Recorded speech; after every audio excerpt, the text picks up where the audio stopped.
जय श्री सद्गुरुदेवाय नमः। जय श्री गणपति देवाय नमः। ओम कृष्णाय वासुदेवाय हरे परमात्मने प्रणत क्लेश नाशाय गोविंदाय नमो नमः। श्रीमद् भागवत महापुराण नवम स्कंद चौथा अध्याय। नाभाग और अम्बरीश की कथा। श्री सुखदेव जी कहते हैं, परीक्षित, मनुपुत्र नभग का पुत्र था नाभाग। जब वह दीर्घ काल तक ब्रह्मचर्य का पालन करके लौटा, तब बड़े भाइयों ने अपने से छोटे किंतु विद्वान भाई को हिस्से में केवल पिता को ही दिया, यानी कि संपत्ति तो उन्होंने पहले ही आपस में बांट ली थी। उसने अपने भाइयों से पूछा, भाइयों, आप लोगों ने मुझे हिस्से में क्या दिया है? तब उन्होंने उत्तर दिया कि हम तुम्हारे हिस्से में पिताजी को ही तुम्हें देते हैं। उसने अपने पिता से जाकर कहा, पिताजी, मेरे बड़े भाइयों ने हिस्से में मेरे लिए आपको ही दिया है। पिता ने कहा, बेटा, तुम उनकी बात ना मानो। देखो, यह बड़े बुद्धिमान अंगिरस गोत्र के ब्राह्मण इस समय एक बहुत बड़ा यज्ञ कर रहे हैं, परंतु मेरे विद्वान पुत्र वह प्रत्येक छठे दिन अपने कर्म में भूल कर बैठते हैं। तब उन महात्माओं के पास जाकर उन्हें विश्वदेव संबंधी जो 2 सूक्त बतला दो। तब जब वह स्वर्ग जाने लगेंगे, तब यज्ञ से बचा हुआ अपना सारा धन तुम्हें दे देंगे। इसीलिए अब तुम उन्हीं के पास चले जाओ। उसने अपने पिता की आज्ञा अनुसार वैसा ही किया। उन अंगिरस गोत्री ब्राह्मणों ने भी यज्ञ का बचा हुआ धन उसे दे दिया और वह स्वर्ग में चले गए। जब नाभाग उस धन को लेने आया, तब उत्तर दिशा से एक काले रंग का पुरुष आया। उसने कहा, इस यज्ञ भूमि में जो कुछ बचा हुआ है, यह सब धन मेरा है। नाभाग ने कहा, ऋषियों ने यह धन मुझे दिया है, इसीलिए मेरा है। इस पर उस पुरुष ने कहा, हमारे विवाद के विषय में तुम्हारे पिता से ही प्रश्न किया जाए। तब नाभाग ने जाकर पिता से पूछा। पिता ने कहा, एक बार दक्ष प्रजापति के यज्ञ में ऋषि लोग यह निश्चय कर चुके हैं कि यज्ञ भूमि में जो कुछ बचा रहता है वह सब रुद्रदेव का हिस्सा है, इसीलिए वह धन तो महादेव जी को ही मिलना चाहिए। नाभाग ने जाकर उन काले रंग के पुरुष रुद्र भगवान को प्रणाम किया और कहा कि प्रभु, यज्ञ भूमि की सभी वस्तुएं आपकी हैं। मेरे पिता ने ऐसा ही कहा है। भगवान, मुझसे अपराध हुआ, मैं सिर झुकाकर आपसे क्षमा मांगता हूँ। तब भगवान रुद्र ने कहा, तुम्हारे पिता ने धर्म के अनुकूल निर्णय दिया है और तुमने भी मुझसे सत्य ही कहा है। तुम वेदों का अर्थ तो पहले से ही जानते हो। अब मैं तुम्हें सनातन ब्रह्म तत्व का ज्ञान देता हूँ। यहाँ यज्ञ में बचा हुआ मेरा जो अंश है, वह धन भी मैं तुम्हें दे रहा हूँ, तुम इसे स्वीकार करो। इतना कहकर सत्य प्रेमी भगवान रुद्र अंतर्ध्यान हो गए। जो मनुष्य प्रातः और सायंकाल अग्राचित से इस आख्यान का स्मरण करता है, वह प्रतिभाशाली एवं वेदज्ञ तो होता ही है, साथ ही अपने स्वरूप को भी जान लेता है। नाभाग के पुत्र हुए अम्बरीश वे भगवान के बड़े प्रेमी एवं उदार धर्मात्मा थे। जो ब्रह्म शाप कभी नहीं रोका जा सकता है, वह भी अम्बरीश का स्पर्श ना कर सका। राजा परीक्षित ने पूछा, भगवान, मैं परम ज्ञानी राज ऋषि अम्बरीश का चरित्र सुनना चाहता हूँ।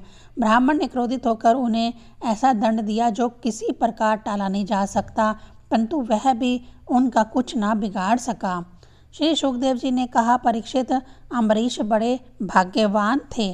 पृथ्वी के 7 द्वीप, अचल संपत्ति और अतुलनीय ऐश्वर्य उनको प्राप्त था। यद्यपि यह सब साधारण मनुष्यों के लिए अत्यंत दुर्लभ वस्तुएं हैं, फिर भी वह इन्हें स्वप्रातुल्य समझते थे, क्योंकि वह जानते थे कि जिस धन वैभव के लोभ में पड़कर मनुष्य घोर नरक में जाता है, वह केवल 4 दिन की चांदनी है।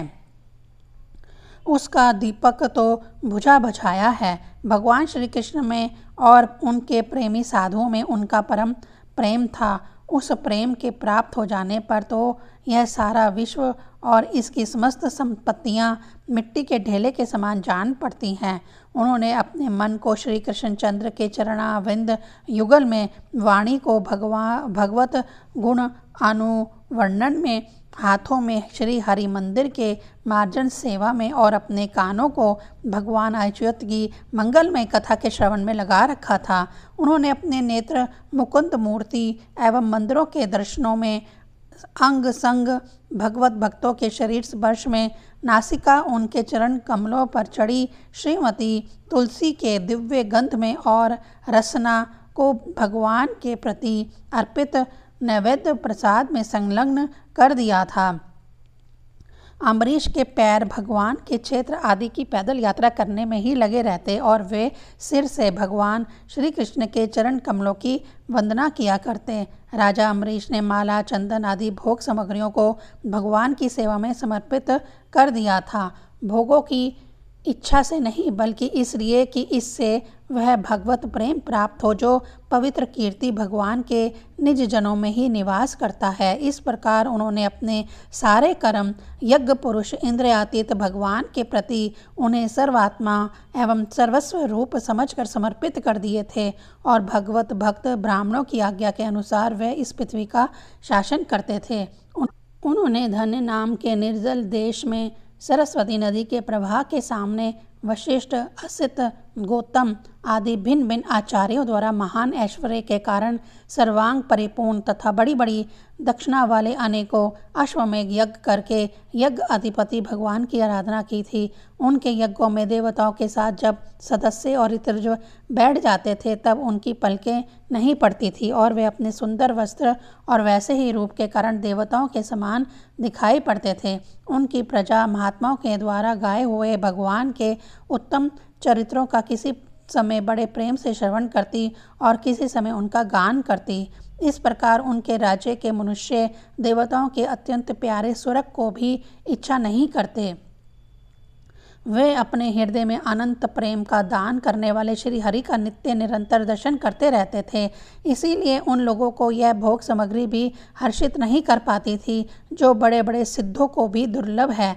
वह वस्तुएं उनके आत्मा आनंद के सामने अत्यंत तुच्छ और तिरस्कृत थी।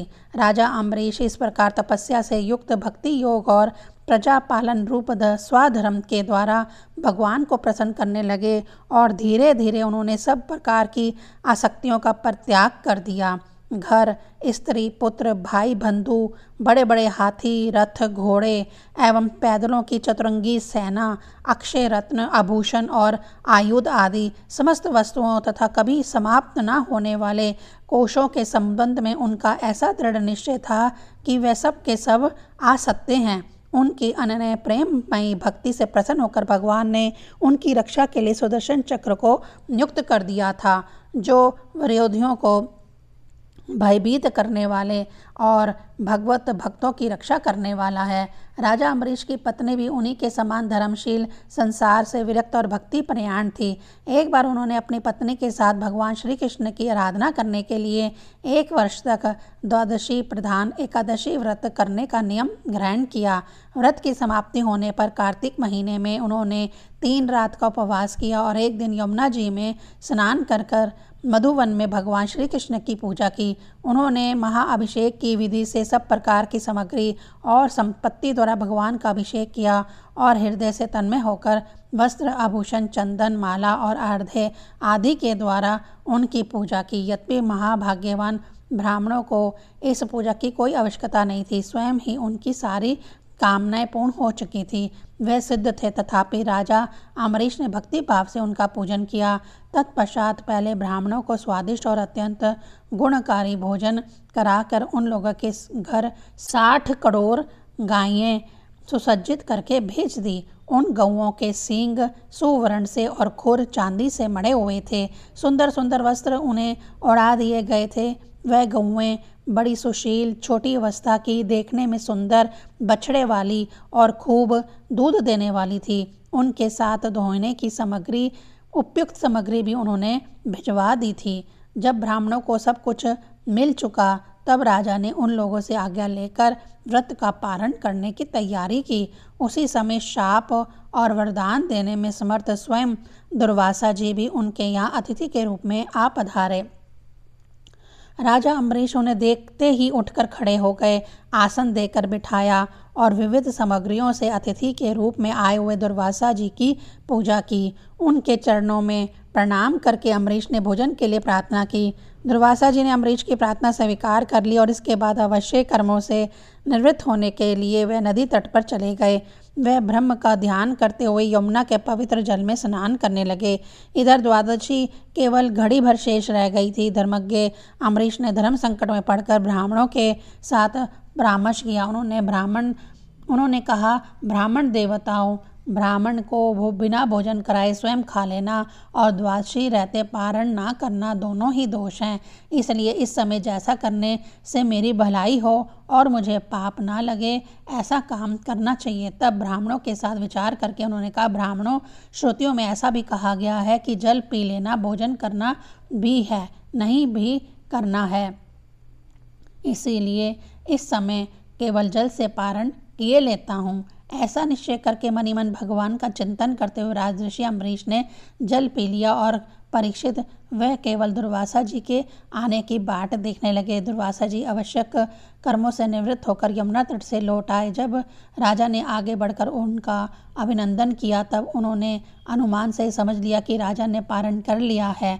उस समय दुर्वासा जी बहुत भूखे थे, इसलिए यह जानकर कि राजा ने पारण कर लिया है वह क्रोध से थर थर काँपने लगे। बहुओं के चढ़ जाने से उनका मुंह विकट हो गया। उन्होंने हाथ जोड़कर खड़े अम्बरीश से डांट कर कहा, अहो देखो तो सही कि यह कितना क्रूर है। यह धन के मद में इतना मतवाला हो रहा है। भगवान की भक्ति तो इसे छू तक नहीं गई है और यह अपने को बड़ा समर्थ मानता है। आज इसने धर्म का उल्लंघन करके बड़ा अन्याय किया है। देखो, मैं इसका अतिथि होकर आया हूँ। इसने अतिथि सत्कार करने के लिए मुझे निमंत्रण भी दिया है, किंतु फिर भी मुझे खिलाए बिना ही खा लिया है। अच्छा देख, अब तुझे इसका फल चखाता हूँ। यूँ कहते कहते वे क्रोध से जल उठे। उन्होंने अपनी एक जटा उखाड़ी और उससे अम्बरीश को मार डालने के लिए एक कृत्या उत्पन्न की। वह परले काल की आग के समान दहक रही थी। वह आग के समान जलती हुई हाथ में तलवार लेकर राजा अम्बरीश पर टूट पड़ी। उस समय उसके पैरों की धमक से पृथ्वी कांप रही थी, परंतु राजा अम्बरीश उसे देखकर उससे तनिक भी विचलित नहीं हुए। वह एक पग भी नहीं हटे, ज्यों के त्यों खड़े रहे। परम पुरुष परमात्मा ने अपने सेवक की रक्षा के लिए पहले से ही सुदर्शन चक्र को नियुक्त कर रखा था। जैसे आग क्रोध से गुर्राते हुए सांप को भस्म कर देती है, वैसे ही चक्र ने दुर्वासा जी के कृत्य को जलाकर राख कर ढेर कर दिया। जब दुर्वासा जी ने देखा कि मेरी बनाई हुई कृत्या तो जल रही है और चक्र मेरी ही ओर आ रहा है, तब वह भयभीत हो अपने प्राण बचाने के लिए जी छोड़कर एकाएक भाग निकले। जैसे ऊंची ऊंची लपटों वाला दवानल सांप के पीछे दौड़ता है, वैसे ही भगवान का चक्र उनके पीछे पीछे दौड़ने लगा। जब दुर्वासा जी ने देखा कि चक्र तो मेरे पीछे लग गया है, तब सुमेरु पर्वत की गुफा में प्रवेश करने के लिए वह उसी की ओर दौड़ पड़े। दुर्वासा जी दिशा, आकाश, पृथ्वी, अतल वितल आदि नीचे के लोक, समुद्र, लोकपाल और उनके द्वारा सुरक्षित लोक एवं स्वर्ग तक में गए। परंतु जहाँ जहाँ वह गए वहीं वहीं उन्होंने असहाय तेज वाले सुदर्शन चक्र को अपने पीछे लगा देखा। जब उन्हें कहीं भी कोई रक्षक ना मिला तब वह और भी डर गए। अपने लिए त्राण ढूंढते हुए वह देव शिरोमणि ब्रह्मा जी के पास गए और बोले, ब्रह्मा जी, आप स्वयं भू हैं, भगवान के इस तजोमय चक्र से मेरी रक्षा कीजिए।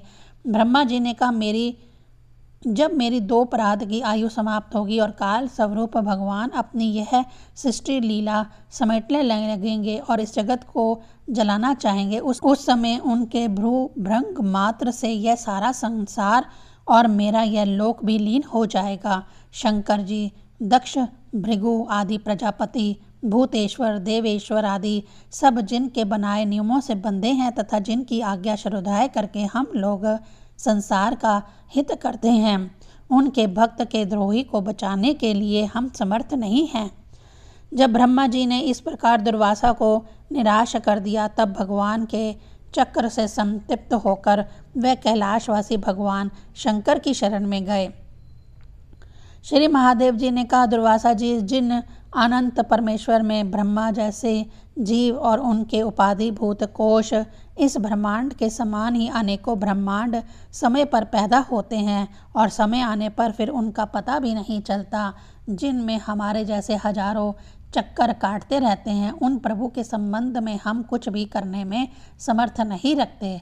मैं, सनत कुमार, नारद, भगवान ब्रह्मा, कपिल देव, अपरंपरातम, देवल, धर्म, आसुरी तथा मारीच आदि दूसरे सर्वज्ञ सिद्धेश्वर, ये हम सभी भगवान की माया को नहीं जान सकते, क्योंकि हम उसी माया के घेरे में हैं। यह चक्र उन विश्वेश्वर का शस्त्र है। यह हम लोगों के लिए आशाएं है। तुम उन्हीं की शरण में जाओ, वह भगवान ही तुम्हारा मंगल करेंगे। वहाँ से भी निराश होकर दुर्वासा भगवान के परम धाम वैकुंठ में गए। लक्ष्मीपति भगवान लक्ष्मी के साथ वहाँ निवास करते हैं। दुर्वासा भगवान के चक्र की आग से जल रहे थे। वे कांपते हुए भगवान के चरणों में गिर पड़े। उन्होंने कहा, हे अच्युत, हे अनंत, आप संतों के एकमात्र वांछनीय हैं। हे प्रभु, विश्व के जीवन दाता, मैं अपराधी हूँ, आप मेरी रक्षा कीजिए। आपका परम प्रभाव न जानने के कारण मैंने आपके प्यारे भक्त का अपराध किया है। प्रभु, आप मुझे उससे बचाइए। आपके तो नाम का ही उच्चारण करने से नारकीय जीव भी मुक्त हो जाता है। श्री भगवान ने कहा, दुर्वासा जी, मैं सर्वथा भक्तों के अधीन हूँ, मुझ में तनिक भी स्वतंत्रता नहीं है। मेरे सीधे साधे सरल भक्तों ने मेरे हृदय को अपने हाथ में कर रखा है। भक्तजन मुझसे प्यार करते हैं और मैं उनसे। ब्राह्मण, अपने भक्तों का एकमात्र आश्रय मैं ही हूँ, इसलिए अपने साधु स्वभाव भक्तों को छोड़कर मैं ना तो अपने आप को चाहता हूँ और ना अपनी अर्धांगिनी विनाश रहित लक्ष्मी को। जो भक्त स्त्री, पुत्र, गृह, गुरुजन, प्राण, धन, इहलोक और परलोक सबको छोड़कर केवल मेरी शरण में आ गए हैं, उन्हें छोड़ने का संकल्प भी मैं कैसे कर सकता हूँ। जैसे सती स्त्री अपने पति व्रत से सदाचारी पति को वश में कर लेती है, वैसे ही मेरे साथ अपने हृदय को प्रेम बंधन से बांध कर रखने वाले समदर्शी साधु भक्ति के द्वारा मुझे अपने वश में कर लेते हैं। मेरे अनन्य प्रेमी भक्त सेवा से ही अपने को परिपूर्ण कृतकृत्य मानते हैं। मेरी सेवा के फलस्वरूप जब उन्हें सालोक्य, स्वरूपे आदि मुक्तियाँ प्राप्त होती हैं, तब वे उन्हें भी स्वीकार करना नहीं चाहते। फिर समय के फेर से नष्ट हो जाने वाली वस्तुओं की तो बात ही क्या है। दुर्वासा जी, मैं आपसे और क्या कहूँ। मेरे प्रेमी भक्त तो मेरे हृदय हैं और उन प्रेमी भक्तों का हृदय स्वयं मैं हूँ। वे मेरे अतिरिक्त और कुछ नहीं जानते और मैं उनके अतिरिक्त और कुछ भी नहीं जानता। दुर्वासा जी सुनिए, मैं आपको एक उपाय बताता हूँ जिसका अनिष्ट करने से आपको इस विपत्ति में पड़ना पड़ा। आप उसी के पास जाइए। निरपराध साधुओं के अनिष्ट की चेष्टा से अनिष्ट करने वाले का ही अमंगल होता है। इसमें संदेह नहीं कि ब्राह्मणों के लिए तपस्या और विद्या परम कल्याण के साधन है, परंतु यदि ब्राह्मण उद्दंड और अन्यायी हो जाए तो वे ही दोनों उल्टा फल देने लगते हैं। दुर्वासा जी, आपका कल्याण हो। आप नाभागनंदन परम भाग्यशाली राजा अम्बरीश के पास जाइए और उनसे क्षमा मांगिए, तब आपको शांति मिलेगी। चौथा अध्याय संपूर्ण। ओम नमो भगवते वासुदेवाय नमः।